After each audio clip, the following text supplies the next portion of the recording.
नमस्कार विद्यार्थी मित्रांनो, स्वागत आहे आपलं संतोष के अकॅडमीवरती. विद्यार्थी मित्रांनो, बघा आपण बघितलं असेल राज्यसेवा एक्झाम आपली आता डिसेंबरमध्ये आहे, 1 डिसेंबरला. आणि आपण जर बघितलं असेल की आपल्या एक्झामला आता फक्त 15 ते 18 दिवस बाकी आहे.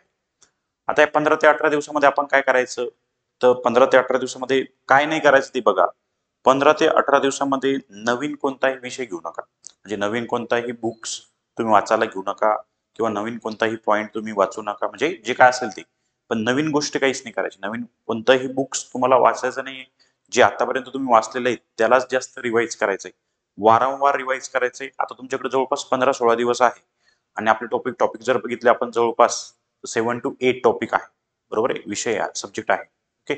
तर प्रत्येक सब्जेक्टला तुम्ही जर 2 दिवस दिले चांगले दिवसभर, म्हणजे प्रत्येक सब्जेक्टला जर तुम्ही टोटल समजा आपण जर बघितलं 20 अवर्स दिले इथून पुढं, है ना? कारण रोज माणूस अभ्यास किती तास करू शकतो? 8 ते 10 तास हार्डली, है ना? 15 तास 16 तास ते म्हणायची गोष्ट आहे. पण हार्डली आपण जर प्रामाणिकपणे बघितलं तर 8 ते 10 तास अभ्यास करू शकतो. आणि आपण जर बघितलं तर रोज एक विषय घेतल्यापेक्षा रोज 2 विषय घ्या. पण प्रत्येक विषयाला तुम्ही 5 तास, एक दिवस आणि म्हणजे एका दिवसामध्ये एका विषयाला 5 तास द्या आणि दुसऱ्या एका विषयाला 5 तास द्या, 5 अवर्स द्या. म्हणजे अशा पद्धतीने तुम्ही जर अभ्यास केला तर आपण जर बघितलं 16 दिवस, तर प्रत्येक विषयाला तुम्ही जर 2 दिवस दिले रिव्हिजनसाठी, म्हणतो मी, नवीन विषय कोणताच किंवा नवीन टॉपिक कोणताच वाचायचा नाही. जे तुम्ही आतापर्यंत रीड केलेलं आहे त्यालाच वारंवार रिवाइज करायचंय. नाहीतर आपण बघतो की शेवटचे 4-5 दिवस बाकी मग काहीतरी नवीन बुक आपल्याला दिसतंय मार्केटमध्ये आलेलं किंवा टेलिग्रामला आपण बघतो नवीन बुक आलेलं आहे बघा, राज्यसेवा रिवाइज हे ते काहीच नाही करायचं. कारण काय होतं, ज्यावेळेस तुम्ही नवीन बुक घेता त्यावेळेस आपल्याला असं वाटतं आपण हा पाठ वाचलेला नाही किंवा आपण हा भाग आपला वाचायचा राहिलेला आहे, म्हणजे आपला लय मोठा अभ्यास बाकी, असं आपल्याला वाटतं. बरोबर आहे की नाही? तर त्यासाठी आपल्याला नवीन कोणतीही गोष्ट वाचायची नाही किंवा नवीन कोणतंही बुक तुम्हाला घ्यायचं नाही. आता शेवटच्या 15 दिवसामध्ये, 10-15 दिवसामध्ये तुम्हाला काय करायचंय की जे आपण आतापर्यंत वाचलेले ते वाचायचंय. बघा, सगळ्यात स्कोरिंग सब्जेक्ट किंवा सगळ्या विद्यार्थ्यांना, म्हणजे बरेचशा, आता मला मी सांगतोय की बऱ्याचशा विद्यार्थ्यांना इझी वाटणार आहे की बाबा वाचल्यानंतर आपल्याला ते समजतं विदाऊट क्लास किंवा क्लास. तर कोणते करंट अफेअर, तर हे तुम्हाला तर करावंच लागतं. करंट अफेअरवर सगळ्यात जास्त क्वेश्चन आपल्याला बघायला भेटतात. आणि करंट अफेअर हे तुम्हाला एका वर्षाचं करून ठेवायचं, मागच्या एका वर्षाचं. म्हणजे आपली नोटिफिकेशन नोव्हेंबरमध्ये आलेलं आहे समजा, तर नोव्हेंबर पासून तर आतापर्यंतच. ओके. म्हणजे जर ऑक्टोबर नोव्हेंबर पासून तर आतापर्यंत तुम्हाला सगळं करंट अफेअर करायचंय. प्रॉपर करंट अफेअर, स्पोर्ट असेल, नवीन योजना असेल किंवा नवीन आपल्या जे निवडणुका झाल्या लोकसभेच्या, त्याबद्दल ते मागचं सगळं बघायचं. लोकसभेची आताची निवडणूक, मागची निवडणूक 2014-19 हे सगळं त्याचा तुम्हाला अभ्यास करायचा आहे प्रॉपर, है ना? करंट अफेअर मध्ये. आता आपली विधानसभेची निवडणूक असणार आहे, तर ही निवडणूक जी असणार आहे त्याचं समजा त्याचं काही नाही, पण तुम्हाला लोकसभेची निवडणूक पर्यंत प्रॉपर तुम्हाला हे करायचं आहे. व्यवस्थित अभ्यास करायचा आहे, है ना? जे नवीन नवीन गोष्टी घडलेल्या, पुरस्कार असेल किंवा क्रीडा क्षेत्रातील जे काही असेल, पुरस्कार असेल किंवा नवीन गोष्टी असेल किंवा योजना असेल, तर त्या तुम्हाला प्रॉपर करून ठेवायच्या आहे. त्यानंतर तुम्हाला डिटेल अभ्यास करायचा आहे किंवा नवीन काही उद्घाटन झालं असेल कशाचं, ते तुम्हाला बघायचं आहे किंवा नवीन काही गोष्टी घडल्या असेल तर ते बघायचं आहे. आंतरराष्ट्रीय असेल किंवा राष्ट्रीय असेल तर त्या तुम्हाला गोष्टी बघायच्या आहे. सगळ्या गोष्टी करंट अफेअर मध्ये तुम्हाला एकदम प्रॉपर वेनं करायच्या बरोबर. कारण बेसिक एकदम बारीक बारीक गोष्टी ते राज्यसेवेमध्ये विचारल्या जातात. ओके. येस. त्यानंतर हिस्ट्रीमध्ये बघा, आता हिस्ट्रीमध्ये जर मी असेल तर मी कदम सरांचं, या ना कदम सरांचं बुक वाचलं असतं. आता तुमच्याकडं तुम्ही जे काय रेड करता ते सध्या वाचा, तुम्ही जे असेल ते. एनसीआरटी चांगलं करा. एनसीआरटी मधून बरेचसे जवळपास 50% क्वेश्चन कव्हर होतात पूर्ण एनसीआरटी मधून, है ना? प्राचीन इतिहास आणि मध्ययुगीन, है ना? एन्शियंट अँड मेडिवल चांगलं करा पूर्व हिस्ट्री, कारण की त्यावरती जास्त क्वेश्चन पडतात, है ना? मॉडर्न वरती आधुनिक भारताचा इतिहास यावरती क्वेश्चन आपण बघितलं थोडेफार कमी असतात राज्यसेवेला. ओके. तर ते तुम्हाला चांगलं करायचं आहे. भूगोल जिओग्राफी सौदी सरांचं असेल तर कोणतं बुक तुम्ही वापरत असाल तर ते चांगलं करा. मॅप वगैरे चांगलं करा. व्यवस्थित प्रॉपर गोष्टी तुम्हाला करायच्या.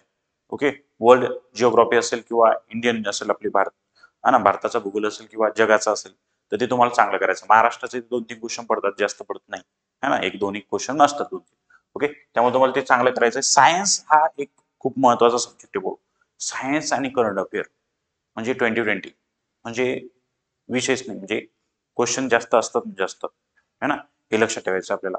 ओके. किंवा सायन्स चांगलं करा. सायन्ससाठी एनसीआरटी जर वाचला असेल तुम्ही किंवा रेफरन्स बुक घेतलं असेल कोणतं, तर ती चांगलं रीड करा. मागचे क्वेश्चन कसे होते ते बघा, है ना? कसे होते कसे नाही. फिजिक्सचे प्रश्न चांगले करा, है ना? आपण बघितलं असेल तर फिजिक्स, है ना?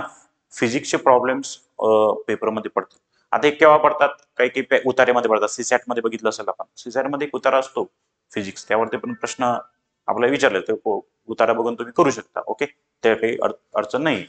आणि पॉलिटी हा एक विषय चांगला आहे जो की विद्यार्थ्यांना इझी वाटतो आणि चांगला. पॉलिटी बद्दल नवीन जे काय असेल करंट बद्दल गोष्टी आणि ते पॉलिटीचं तुम्ही एम लक्ष्मण सरांचं बुक वापरलं असेल तर ते सुद्धा तुम्हाला चांगल्या प्रकारे रीड करायचं आहे. इकॉनॉमिक्स दीपस्तंभ वाचलं असेल तुम्ही किंवा कोळंबे सरांचं किंवा इतर असेल तर तुम्ही पद्धतीने त्यामधली योजना पहा ना, पार्ट 2 जे असेल हा ते बघितलं असेल तुम्ही तर ते सुद्धा तुम्हाला व्यवस्थित प्रॉपर करायचे. नवीन गोष्ट कोणती करायची नाही, रिवाइज करायचे. प्रत्येक विषयाला 2 दिवस अशा पद्धतीने तुम्हाला द्यायचंय, डिस्ट्रीब्यूट करून द्यायचंय. आणि उरलेलाच बघा, रोज 1 ते 2 तास, रोज 1 ते 2 तास है ना, याच्या व्यतिरिक्त है ना, 2 सब्जेक्ट आहेच तुमचे जीएसचे, पण याच्या व्यतिरिक्त तुम्हाला मॅथ्स आणि रिझनिंग सुद्धा करायचं आहे. सोबतच एक 40 ते 50 मिनिटं तुम्हाला उतारा. आता क्वालिफाईंग जरी असलं सीसॅट तरी विद्यार्थ्यांचं काही काही विद्यार्थ्यांचं क्वालिफाय करण्याचे इतके मार्क पडत नाही सीसॅट मध्ये. ओके, तर सीसॅट मध्ये उतार्यावर चांगला भर द्या, उतार्यावरच तुमचा क्वालिफाईंग होऊन जातो जर मॅथ्स रिझनिंग आपल्याला हार्ड जात असेल तर. आणि ज्यांना उतारा असं वाटतं बाबा जास्त वेळ लागतो मॅथ्स रिझनिंगचं करा है ना, त्यानंतर आपलं याचं डिसिजन मेकिंगचं करा, डीएमचे क्वेश्चन व्यवस्थित. 66 मार्क्स सीसॅटला येणं काही कमी हे अवघड नाही, ओके असं काही नाही. तर ते व्यवस्थित करा आणि हे टॉपिक हे सब्जेक्ट तुम्हाला व्यवस्थित करायची, नवीन गोष्ट कोणतीही करायची नाही. आणि अजून एक अपडेट तुम्हाला एक सांगायची मला की 1 डिसेंबर आपला 15 दिवस बाकी आहे. आणि अजून एक अपडेट सांगायची, ज्या विद्यार्थ्यांनी महाराष्ट्र कृषी सेवा है ना, राज्य सेवा पूर्व परीक्षेमध्ये जे महाराष्ट्र कृषी सेवा साठी ज्यांनी फॉर्म भरला असेल त्यांच्यासाठी सांगतोय की त्यांनी एकदा हॉल तिकीट वरती बघा, तर तुम्हाला अमरावती, छत्रपती संभाजीनगर, नागपूर, नाशिक, मुंबई, पुणे याच ठिकाणी एक्झाम म्हणजे सेंटर दिलेले आहेत, हे लक्षात ठेवा. हे चेक करून घ्या कोणासाठी, ज्या विद्यार्थ्यांनी राज्यसेवा पूर्व परीक्षेमध्ये महाराष्ट्र कृषी सेवासाठी फॉर्म भरला. ओके, हे एक एकदा चेक करा, कारण आपण बघत नाही है ना, ते थोडस एकदा चेक करून घ्या आणि व्यवस्थित बघा. सर्व विद्यार्थ्यांना माझ्या एक्झामसाठी आणि अभ्यासासाठी खूप खूप शुभेच्छा. बी पॉझिटिव्ह आणि एकदम एनर्जेटिक अभ्यास करा आणि मस्त फ्रेश होऊन रोज अभ्यास करा. आणि एक्झामला जाताना सुद्धा व्यवस्थित हॉल तिकीट वगैरे सगळं घेऊन जायचं आपल्याला व्यवस्थित. ओके, त्याच्या अगोदर आपण एक व्हिडिओ बनवू हा ना एक्झामच्या अगोदर. पण हे एक 15 दिवसाचं मी तुम्हाला सांगितलं काय करायला पाहिजे किंवा काय करायला नको. ओके, जे विद्यार्थ्यांना असं वाटत असेल बाबा मास्तरनं बरं सांगितलं तर लाईक करा, नसेल सांगितलं नका करू. ओके, शेअर करा, लाईक करा, सबस्क्राईब करा. थँक्यू. जय हिंद, जय महाराष्ट्र, जय शिवराय. थँक्यू.